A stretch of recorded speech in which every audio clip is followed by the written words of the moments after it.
sahabat pernah makan di McDonald? Nah, sebenarnya McDonald itu jualan apa ya? Tentu jawabannya dengan pertanyaan tersebut bisa macam-macam. Ada yang menjawab jualan makanan, ada yang bilang properti, ada yang bilang mainan, ada yang bilang lifestyle, ada yang bilang suasana, dan apapun yang menurut pengetahuan kita itu kita bisa katakan. Namun ketika kita copy buat sesuatu yang sama, kita buat sama persis seperti apa yang kita pahami tentang McDonald, kita meragukan hasilnya. Apakah akan banyak yang mengantri atau membeli produk kita? Pembelian dalam bisnis adalah masalah psikologi, bukan trading. Dan psikologinya nanti kita bahas dari behavioral analisisnya. Agak rumit memang menjelaskan bisnis sampai menyentuh banyak bidang termasuk psikologi. Benar, manusia dalam mengambil keputusan akan salah kalau kita menganggap menggunakan rasional atau logic thinking. Ternyata sedikit unsur rasionalnya malah, bahkan terbanyak sepenuhnya keputusannya adalah irasional atau emosi. Ditambah lagi kemajuan teknologi informasi pada saat ini membuat manusia semakin emosional, terutama dalam pengambilan keputusan. Terjadi pergeseran yang telak di mana dulu pemahaman pembelian adalah dengan rumus munculnya kebutuhan atau need recognition, diikuti dengan pencarian informasi atau informational search, diikuti dengan evaluasi alternatif produk yang akan kita beli atau evaluation of alternative, kemudian melakukan pembelian dan penggunaan atau purchasing and consumption. Oke, sekarang kenyataan terbanyak pada saat Anda jalan ke mall, ke Senayan City misalnya, di mana niatnya mau membeli celana jeans dan minyak wangi. Ternyata proses belanja itu tidak semulus logika kita sewaktu berangkat di awalnya. Seberapa sering ternyata Anda pulang tidak jadi beli celana jeans, malah beli baju atasan. Tidak jadi beli parfum, malah beli handphone terbaru. Di mana rasionalnya? Benar nggak perkataan ini? Apakah ini pengalaman kita semua atau hanya saya? Kembali ke McDonald. Apakah McDonald laku keras karena lokasinya? Atau laku karena Big Mac-nya, karena McNugget-nya, karena McChicken-nya? Kalau secara rasa, semua produk McDonald biasa saja menurut saya.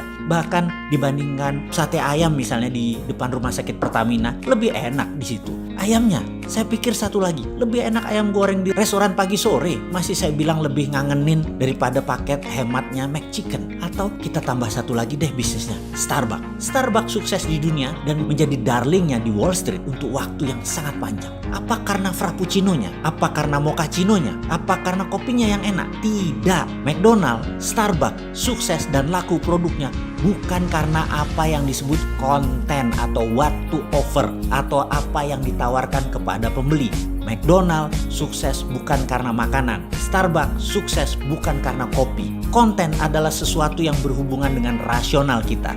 Misalnya kita membeli sepatu, kita ingin sepatu tersebut kuat, bagus dan tahan lama. Kita ingin membeli makanan, maka makanan tersebut harus enak, harus murah, mengenyangkan apa tidak porsinya, atau bahkan makanan tersebut sehat atau tidak. Semua itu berhubungan dengan rasional. Itu adalah konten. Sementara konteks itu berkaitan dengan emosi. Kalau kita bicara emosi, cenderung tidak rasional. Fanatisme misalnya ini karena emosi, bukan karena pemikiran rasional. Coba kita lihat apa hubungannya wanita cantik di samping mobil mewah. Apa hubungannya koboi dengan rokok Marlboro? Apa hubungannya kecantikan dengan body shop yang mengatakan against animal testing? Sekilas memang tidak nyambung, tapi itulah konteks, itulah emosi. Sekali lagi, McDonald bukan melulu karena makanannya. Starbucks, Subway, Chipotle, sekali lagi bukan karena makanannya atau minumannya. Merek-merek besar tersebut menjadi besar sejak day one karena konsep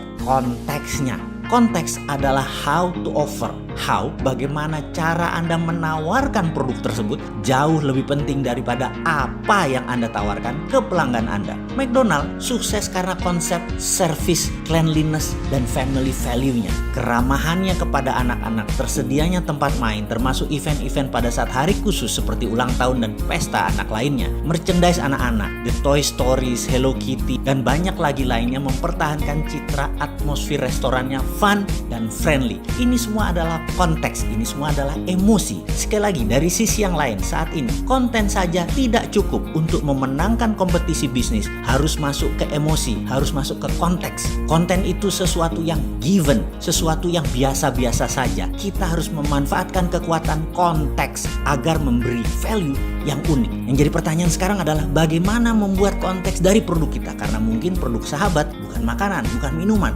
Ada ribuan konten lainnya. Dan Bagaimana sekali lagi membuat konteksnya? Bagaimana behavioral analisisnya sehingga bisa membuat konteks yang menarik? Atau bahkan bagaimana membangun konteks negara Indonesia ke depan? Nah, ini pertanyaan serius yang harus dijawab serius. Masih mau lanjut? Masuk harus bos, men sing ngurus negara? Gak cocok bener dah nih.